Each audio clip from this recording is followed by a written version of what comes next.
After a long time, we are discussing a case of the lymphadenopathy. The common site of the lymph node enlargement is one is a cervical group, second is axillary inguinal group. The most common group is cervical group. So the patient is having neck swelling. The lateral aspect of the neck is mostly due to the cervical group is involved. Now the common cause of the enlargement of the lymph node, one is a reactive adenitis, second the tuberculosis, third is a HIV infection, fourth is the fungal, most common is the histoplasmosis, later is the secondary metastasis, and primary malignancy such as lymphoma and lymphoid leukemia. In case of the sarcoidosis, lymph node is also enlarged in the secondary. Syphilis, infectious mononucleosis, toxoplasmosis, rubella, and brucellosis. In these cases, there may be enlargement of the lymph node. Now, in the developing country such as India, the most common cause of the enlargement of the lymph node is tuberculosis. So we should know something more about the tuberculosis lymphadenopathy. When the infection is due to the tuberculosis, the lymph node are, it may be single or it may be multiple. It is movable, soft, non-tender on palpation, not fixed to the surrounding structure initially. In the later stage, if not diagnosed and not treated, the lymph node is fixed to the surrounding structure. Lymph nodes are merged to each other. It's called mated to each other in the later stage. In untreated condition, there is a caseation and softening of the lymph node. It may rupture, forming the ulcer that is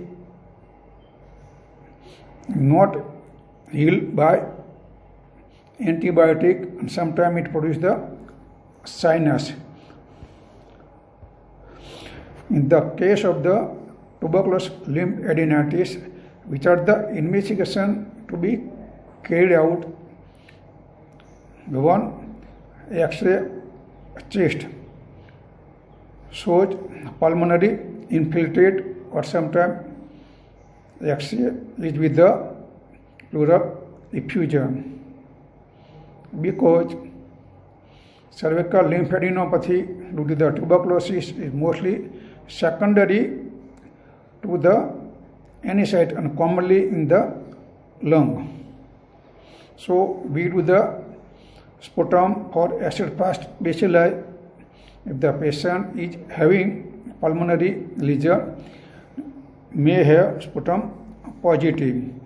In the blood examination, total count WBC and ESR.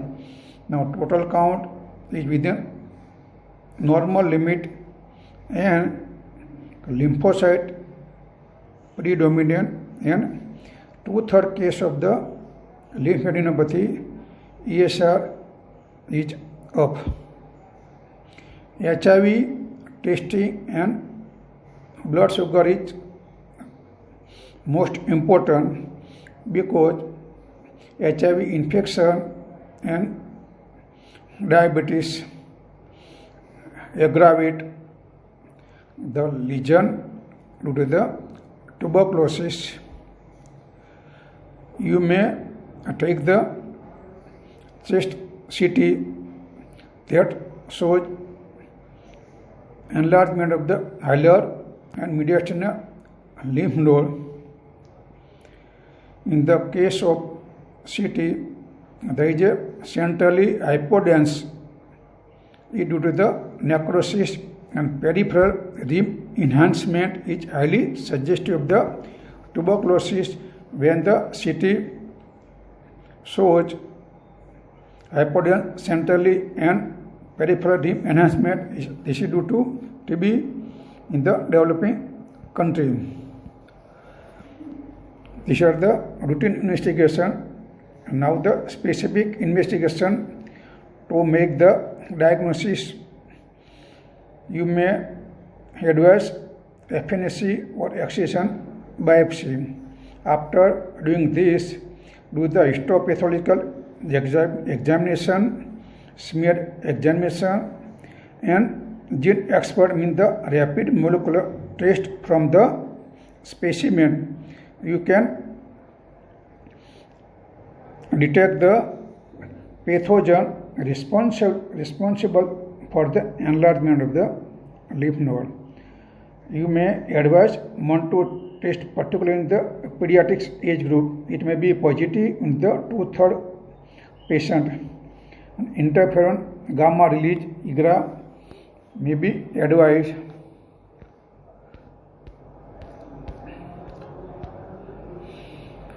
When there is no matting and it is a rubbery on palpation, then chances of the lymphoma.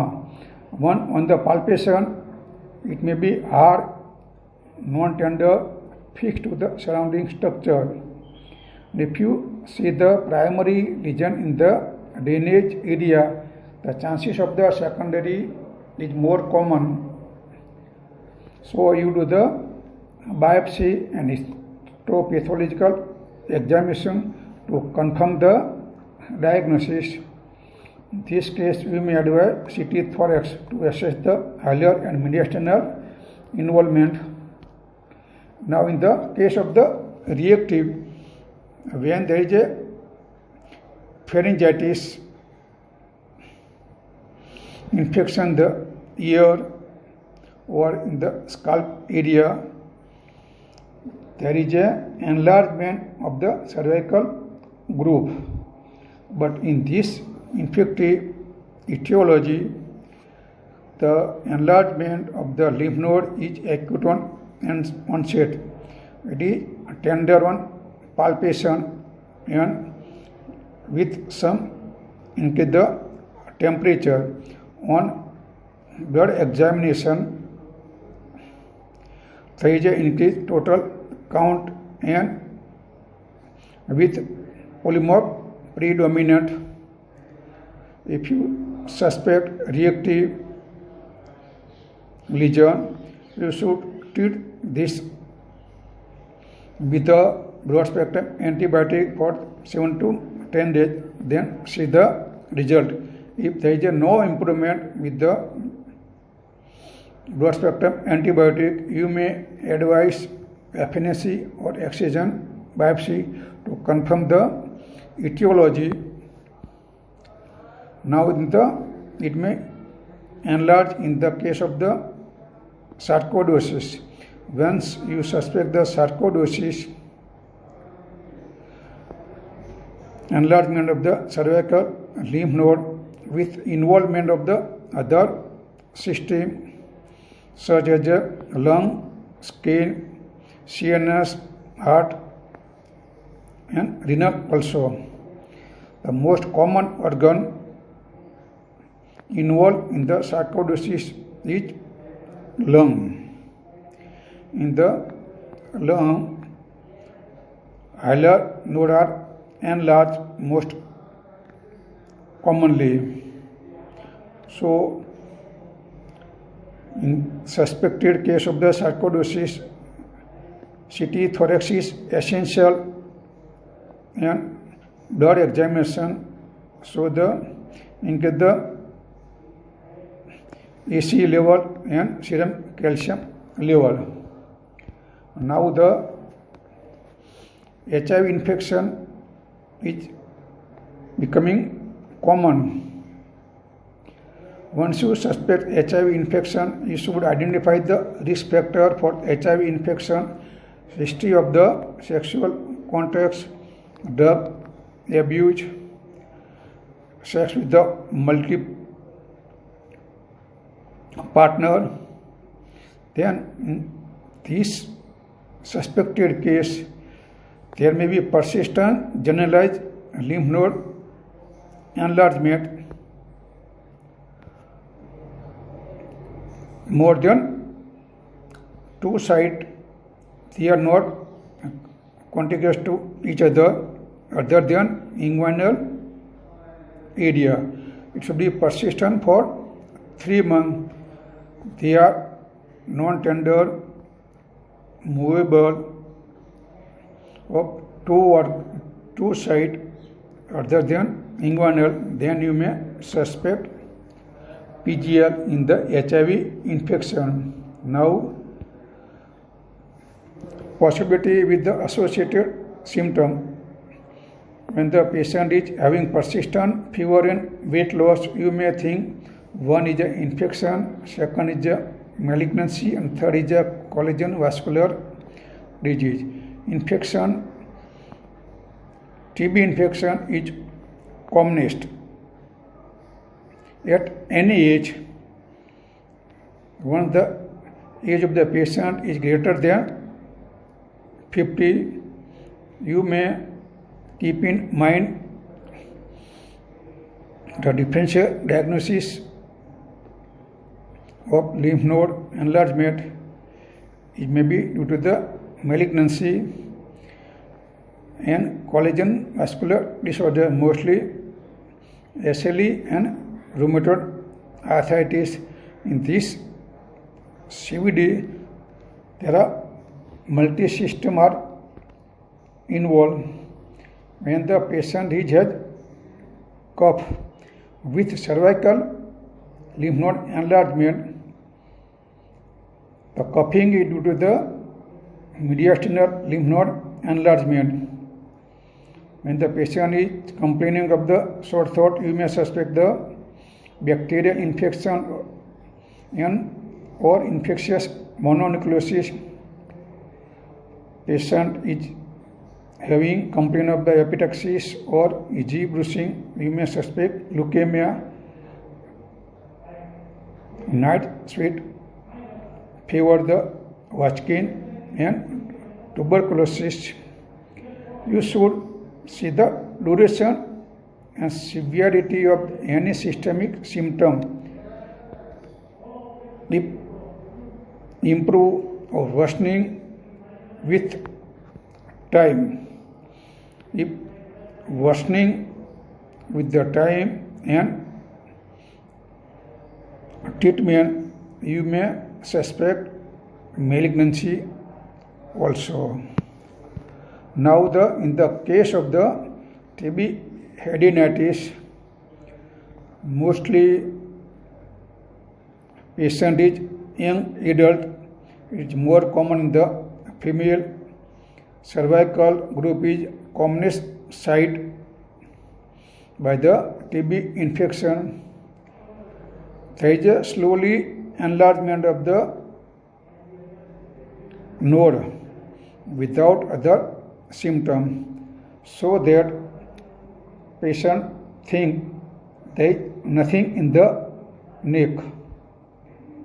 When patient goes to the doctor, then doctor can detect enlarged lymph node, and he advise for the further investigation. A few patients of the cervical lymphadenopathy may have systemic symptoms such as fever, fatigue, weight loss, night sweating, loss of appetite. In HIV infection, it confirms the chances of the infection by the non-TB mycobacteria or enlargement of the lymph node may be due to the lymphoma or Kaposi sarcoma. In the non-HIV patient, the enlargement of the cervical lymph node is one of the common cause in the extrapulmonary presentation. The tuberculosis most common extrapulmonary presentation is pleural effusion, and second is cervical lymph adenopathy. It should be considered as a local manifestation of the systemic disease. When in the HIV confirmed and there is an enlargement of the lymph node group, this is the common presentation in the HIV. In the extrapulmonary TB presentation is more common in the HIV infection. In HIV infection, the enlargement of the lymph node is acute onset. So you may think short history with enlarging lymph node may be due to the infection. So you treat with broad spectrum antibiotic, and after 2 weeks you can't get good result, then you may think other. So patient need ERT with anti-TB treatment if properly diagnosis in early stage. Now how infection reach to the lymph node. Common entry of the infection is by the inhalation of the droplet produced by the TB patient. It inhaled by the normal individual person. They settle in the lung. From this lesion, by the hematogenous spread or lymphatic spread, it may reach to the cervical group, or lodgement of the infection at the tonsil, from tonsil to the cervical node. In the case of the non-TB mycobacterial infection, there is an extension of the infection from the oropharyngeal, salivary gland, gingiva and tonsil directly to the node. Now the TB adenosis, there are 4 stages of TB lymph adenosis: stage 1, stage 2, stage 3 and stage 4. In the stage 1, there is enlargement of the lymph node. It is firm, mobile, discrete or multiple, and non-tender on palpation, so that patient don't bother about this enlarged lymph node. In the stage 2, the enlargement is continue compared to the stage 1. So separated lymph nodes are mated to each other and fixed to the surrounding structure and appear as a large single swelling. In the stage 3, the activity of the pathogen, there is a central causation, softening, necrosis causing abscess. Stage 4. Collar stud abscess may occur. One part of the collar stud abscess is outside, is on the skin, and deeper part is below the deep cervical fascia. And stage 5. No treatment, there is a sinus formation. The lymphadenitis due to the Mycobacterium tuberculosis is called scrofula. In the glandular swelling of the lymph node, this is in the Latin word. TB is the most common cause for enlargement. So, to identify exposure to the TB infection, a history of the exposure to the TB patient, whether in the family or in the community. So we should focus on the TB. Confirm the definitive diagnosis is important. Definite diagnosis is only by detecting the pathogen in the acid-fast bacilli on the smear, culture, or by the rapid molecular test from the specimen. In majority of the cervical lymphadenopathy, pathogen is not documented in every case. So, certain histopathological findings are accepting as a suggestive of the TB. On histopathological examination, there is a granulomatous changes with central necrosis, which suggestive of the tuberculosis in etiology. Now we advise FNAC, that is relatively cheap, non-painful, and it is carried out at OPD base. This is the first diagnostic technique for the lymph node pathology. But the gold standard to detect TB is the excision biopsy. The sensitivity 77% and specificity 93% for TB etiology. Smear positive is nearly 50% if made from the necrotic tissue. Smear is made from non-causing material. Then in the 15% of cases, smear is positive. Overall, 30% is positive. Culture is positive 49%. Smear is 30%. USG bi-mode.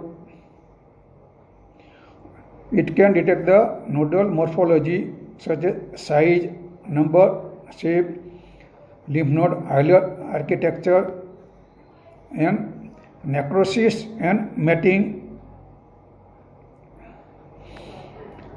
Detected by the USG bi-mode, this may be due to tuberculosis. It can differentiate metastasis from lymphoma also. Now, after diagnosis, if you start anti-TB treatment, occurrence of the new lymph node or increase the size of the presenting lymph node during the treatment. It is for short time and subside gradually with treatment. It is called paradoxical immune response. So that after initiation of the treatment if the in case the size or development of the new lymph node. No worry, it may subside, but in the case of the HIV patient, there is a worsening of the radiological and clinically of the lymph node is called IRIS, immune reconstitution inflammatory syndrome.